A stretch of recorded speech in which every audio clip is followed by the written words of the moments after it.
जय Hind all of you, how are you all? Today I am back with a session. आज के session में हम कुछ इंपॉर्टेंट रूल्स कवर करेंगे ग्रामर के।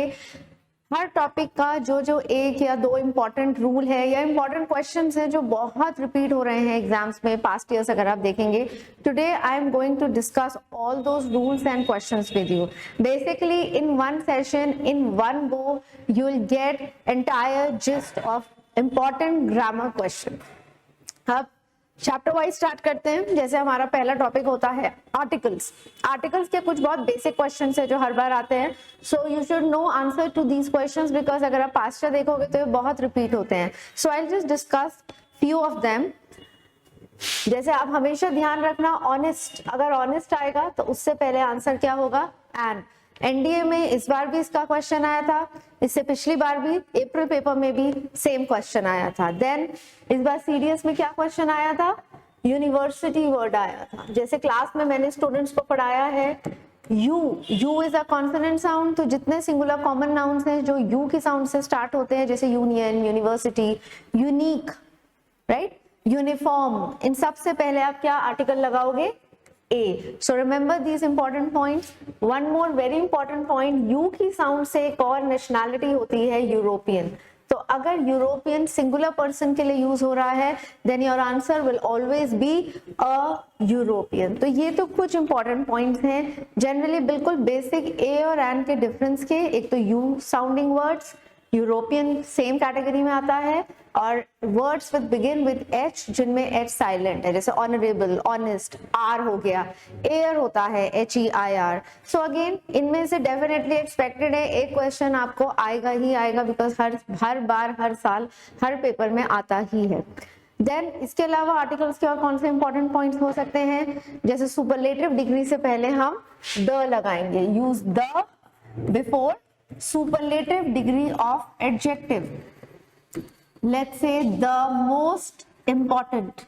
अब most क्या है? superlative degree. So the most important chapter, this is the most important decision of my life. तो जो भी superlative degree आएगी आप उससे पहले the लगाओगे। Next important, जो हमारे ordinal numbers होते हैं जैसे first, second, third, fourth, fifth, six, तो उनसे पहले अगेन हमेशा क्या आएगा? Article the. Articles is the first chapter we do in class. तो देखिए the first, the second, the ninth planet आया था लास्ट पेपर में एनडीए में। सो ये बहुत कॉमन है कि आपको इस तरह के क्वेश्चंस एग्जाम में आते हैं। यही कुछ रूल्स हैं जो हर बार रिपीट होते हैं। So at least if not much इनका आपको अच्छे से प्रैक्टिस करना चाहिए, इनका डेफिनेटली आइडिया होना चाहिए। Then a little a few, ये भी इंपॉर्टेंट है, ये मैंने आपको क्लास में सब कराया हुआ है। अ लिटिल अ फ्यू, जब हमारे पास कोई चीज है जो इतनी है कि हमारा काम हो सकता है। बेसिकली एक आइडिया के लिए आप देखना सेंटेंस में जो रिजल्ट है वो पॉजिटिव होगा, तो आपका आंसर अ फ्यू या अ लिटिल होगा। फ्यू लिटिल एडजेक्टिव्स हैं, फ्यू काउंटेबल के लिए और लिटिल अनकाउंटेबल के लिए लगता है। Like we have a few books left और we have a few notes to be done, so we will take some more time. Means थोड़ा बहुत, ना के बराबर भी नहीं है बट इतना है कि आपका काम अभी होना है या मैनेजेबल है। सिमिलरली अ लिटिल यूज होता है जब कोई चीज हमारे पास कमी है बट इतनी है कि आपका काम मैनेज हो सकता है। We have a little time left so we can continue with the class. Means ज्यादा नहीं है, लेट्स से 5-10 मिनट्स भी है, so we can continue with the class. So a little a few, ये ध्यान रखिए आप। इसके क्वेश्चंस आ सकते हैं स्पेशली फॉर सीडीएस स्टूडेंट्स, क्योंकि आपका तो पेपर इतना वास्ट होता है, ग्रामर पोर्शन इतना वास्ट है। तो अगर आपके एरर्स में नहीं आएगा तो कहीं ना कहीं इसको कंबाइन द सेंटेंसेस या फिर फिलअप्स में किसी भी सेक्शन में एग्जामिनर दे सकता है, but chances are high that it can come. Similarly few little होता है और द लिटिल द फ्यू होता है। अगर डेफिनेट हो जाएगा तो आप द लिटिल द फ्यू करोगे। अगर कोई चीज ना के बराबर है तो उसका एक आइडिया हो जाता है। देखिए अगर सेंटेंस का रिजल्ट नेगेटिव होता है, आपका काम हो ही नहीं सकता, तो वो चीज ना के बराबर होगी ना, तब आप फ्यू या लिटिल लगाओगे, तब आप आर्टिकल उससे पहले लगाओगे ही नहीं। तो ये छोटे छोटे पॉइंट्स हैं जो आपके आर्टिकल्स के बहुत इंपॉर्टेंट है। Now the next important points I am going to take up nouns के पॉइंट्स हैं। अब I just tell you some important nouns जो शायद आपको नहीं पता होंगे कि सिंगुलर होते हैं या प्लूरल होते हैं, या उनके बाद वर्ब की फॉर्म क्या लगती है। देखिए नाउन्स खुद ज्यादा नहीं आते एरर्स में कभी, बट नाउन्स के हिसाब से हमारे जो वर्ब्स हैं वो इफेक्ट होते हैं। Let's say uncountable nouns, let's say uncountable. अब अनकाउंटेबल नाउन्स के बाद हमेशा सिंगुलर वर्ब यूज होता है, हम कभी भी प्लूरल वर्ब यूज नहीं करेंगे। We always use singular verb after uncountable nouns. Like we say time is valuable, तो टाइम क्या है या अनकाउंटेबल, तो देखिए हमने सिंगुलर वर्ब लगाया है is. Okay, hard work is the key to success बोलते हैं, तो हार्ड वर्क क्या है, अनकाउंटेबल, तो देखिए सिंगुलर वर्ब आया है। तो वर्ब ज्यादा इफेक्ट होता है रादर देन नाउन, तो नाउन और वर्ब का आपको बस रिलेशनशिप समझना है। देन अनकाउंटेबल नाउन्स में कभी भी एस मत लगाना, वो कभी भी प्लूरल फॉर्म में नहीं होते। अगर आपको एग्जामिनर दे देता है इंफॉर्मेशंस, एडवाइसेस, तो वो गलत है, बिकॉज वो कभी भी प्लूरल फॉर्म में नहीं होगा। एविडेंसेस, पास्ट ईयर में एक क्वेश्चन आया था जैसे एनडीए में, the king could not find evidences against his queen, तो वहां पे एरर नाउन का था। देखिए एविडेंस एक अनकाउंटेबल नाउन है, सो अनकाउंटेबल नाउन्स का कभी भी प्लूरल फॉर्म नहीं होता, दे आर नॉट काउंटेबल, तो उनका प्लूरल फॉर्म कैसे होगा, so you don't have to put S. So this is one important point, ये नाउन एरर में आ सकता है अगर आप प्लूरल फॉर्म में दे दिया, या वर्ब एरर में आ सकता है अगर इसके बाद प्लूरल वर्ब लगा दिया। देन नेक्स्ट नाउन्स, कुछ नाउन्स ध्यान रखिए, जैसे पुलिस, पुलिस के बाद हमेशा प्लूरल वर्ब आता है, सिंगुलर नहीं आता। पुलिस हो गया, कैटल हो गया, जेंट्री, पुलिस, कैटल, जेंट्री। देखिए चिल्ड्रन, पीपल, ये तो पता है स्कूल टाइम से आप पढ़ रहे हैं, बट शायद पुलिस आप लोगों को नहीं पता होगा। पुलिस के साथ हमेशा प्लूरल वर्ब आता है। Police have arrested the thief, police has arrested the thief नहीं होता। Police are coming, police is coming नहीं होता। You always use a plural verb after police. Then one more important noun, innings. Innings होता है पारी, जैसे हम cricket में होता है ना first innings, second innings. So first of all remember, inning कोई नाउन नहीं होता, एस लगता है, और इनिंग्स के बाद हम हमेशा सिंगुलर वर्ब लगाते हैं, क्योंकि इनिंग्स हमेशा एक पारी की बात करेंगे ना, singular verb. So first innings was interesting, second innings was boring, तो सिंगुलर वर्ब आएगा। ये छोटे छोटे पॉइंट्स हैं जो आपको पता होने चाहिए। Then collective noun, collective nouns क्या होते हैं, कलेक्शन, जैसे ग्रुप हो गया, herd of cattle, herd of elephants होता है, काउज होता है, प्राइड ऑफ लायंस होता है, या ग्रुप ऑफ स्टूडेंट्स हो गया, क्राउड हो गया, all these are collective. Collective का एक रूल ध्यान रखें, कलेक्टिव नाउन के बाद हम हमेशा सिंगुलर वर्ब और सिंगुलर प्रोनाउन यूज करते हैं। अब इसमें मोस्ट लाइकली आपको एरर क्या आएगा, प्रोनाउन का आ सकता है। याद रखिए सिंगुलर यूज कर रहे हैं प्रोनाउन, बट हिज या हर नहीं होता। कलेक्टिव नाउन में सिंगुलर प्रोनाउन यूज होता है, इट्स, ITS, क्योंकि इसके पहले भी एरर आ चुके हैं। It's, the jury has taken its decision, there तो प्लूरल हो गया, गलत हो गया, हिज डिसीजन नहीं होगा, इट्स होगा। कलेक्टिव नाउन के लिए सिंगुलर वर्ब, सिंगुलर प्रोनाउन, और प्रोनाउन कौन सा होगा, it's. This is a very important point, इसी का आपको एरर आ सकता है। अच्छा, इसमें एक और एरर आ सकता है, this is ITS, this is what, this is ITS, right, possessive adjective. IT' भी तो होता है, पढ़ा होगा आपने, देखा होगा, IT', वो किसकी शॉर्ट फॉर्म होती है, yes, think, that is contracted form of it is, जैसे it is raining, it is 10 o'clock, तो it is की contracted form होती है IT'. आपको इस तरीके का एरर भी आ सकता है कि एग्जामिनर दे देगा IT', which is wrong, वहां पर होना चाहिए था ITS, या किसी जगह पे लेट्स से IT', लगना चाहिए था, तो एग्जामिनर आपको दे देगा ITS।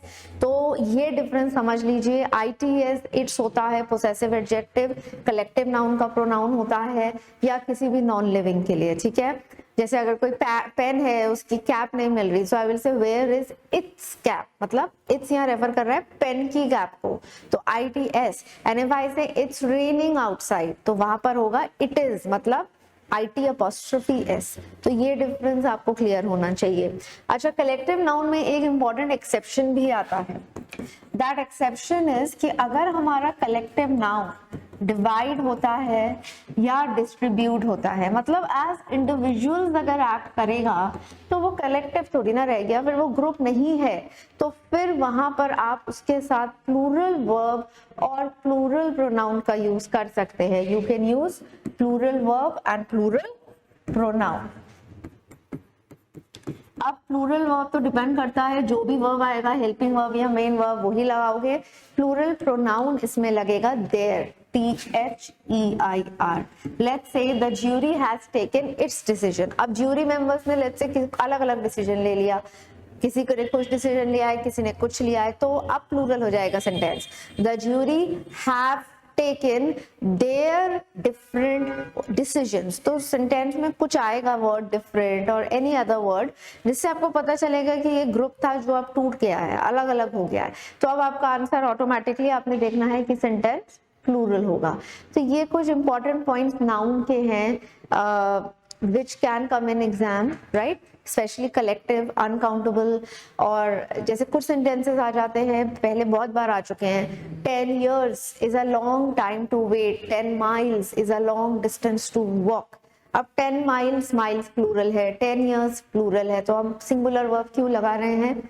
जब भी डिस्टेंस है, टाइम है या फिर मनी है, अगर वो इकट्ठा है, सेम कलेक्टिव नाउन वाला रूल अप्लाई करो आप। अगर वो इकट्ठा है तो सिंगुलर वर्ब लगाओ, सिंगुलर प्रोनाउन। अगर वो डिवाइड या डिस्ट्रीब्यूट हो गया तो plural. For example 500 rupees is in my pocket होगा, आर नहीं होगा, क्योंकि 500 रुपीज हमारे पास इकट्ठा है। अब पैसा बढ़ गया, 500 rupees have been distributed, distribute हो गया, तो अब हमारा वर्ब क्या हो गया? Plural. 500 rupees have been distributed होगा, अब वर्ब सिंगुलर नहीं होगा, क्योंकि अब हमारा पैसा इकट्ठा नहीं है। तो इस तरह के क्वेश्चंस आ सकते हैं। यही क्वेश्चंस टाइम में भी बन सकते हैं। 10 years is a long time to meet you, या 10 किलोमीटर्स या 10 माइल्स, माइल्स वर्ड ज्यादा आता है एग्जाम्स में। 10 miles is a long distance to walk on foot। इस तरह के क्वेश्चंस बहुत आप कह सकते हो, काफी पॉसिबिलिटी है कि आ सकते हैं एग्जाम में। देन वर्ब्स, देखो वर्ब्स और नाउन्स काफी कनेक्टेड है। जब हम नाउन्स पढ़ते हैं, वर्ब इफेक्ट होता है, तो इसमें काफी हम वर्ब्स पढ़ लेते हैं ऑटोमेटिकली। वर्ब्स में कुछ पॉइंट्स ध्यान रखने हैं, जैसे one of, none of, neither of, each of, ठीक है। इन सब के बाद जहां आपने देखा नन ऑफ लिखा है, नाइदर ऑफ लिखा है, ईच ऑफ लिखा है, इन सब के बाद आप क्या यूज करोगे? Plural noun. इसको अगर किसी को समझने में दिक्कत है तो आप प्लीज इसको एज अ इक्वेशन या फॉर्मूला याद कर लो, because this is very important. इसका अगेन एरर क्वेश्चन हर बार आता है, चाहे सीडीएस हो, एनडीए हो, कोई भी कॉम्पिटिटिव एग्जाम हो। Plural noun, then verb will be singular, और जब वर्ब सिंगुलर होगा तो अंडरस्टूड है कि प्रोनाउन भी सिंगुलर ही होगा। This is very very very important rule students, please write it down separately and learn it if you can't understand, ठीक है। Neither of, none of, each of, one of भी होता है, one of, any of, none of, neither of, each of, any of, one of. इन सब के बाद plural noun आता है, सिंगुलर वर्ब और सिंगुलर प्रोनाउन आता है। For example I can say one of you, देखो यू तो प्लूरल हो गया, अब आर नहीं आएगा, वर्ब आएगा यहाँ singular. Let's say present tense में बनाना है sentence, one of you is, देखो आर नहीं लगाया क्योंकि सिंगुलर वर्ब आता है। One of you is allowed to go, one of you is, तो देखो सिंगुलर वर्ब आया है। यही कोई प्रोनाउन आना होता तो वो भी सिंगुलर आता, हिज या her, whatever, it should have been singular. This is a very very important point. इसमें नाउन एरर भी आ सकता है, हो सकता है नाउन आपको सिंगुलर दे दे जबकि प्लूरल होगा। वर्ब एरर आ सकता है, प्रोनाउन एरर आ सकता है, ठीक है। तो वर्ब का ये एक इंपॉर्टेंट पॉइंट है जिसमें मैं हमेशा एम्फेसाइज करती हूँ क्लास में। आप वर्ब्स में और कुछ करो ना करो, बाकी फिर भी हमें आइडिया हो जाता है, but this is very very very important. Then remember a number of, a number of and the number of. A number of के साथ plural noun, the number of के साथ plural noun, but verbs change होते हैं। A number of के साथ plural noun, but plural noun and plural verb. A number of के साथ plural noun, plural verb, and with the number of we use plural noun but singular verb. We use plural noun but singular verb. So this is also a very important point.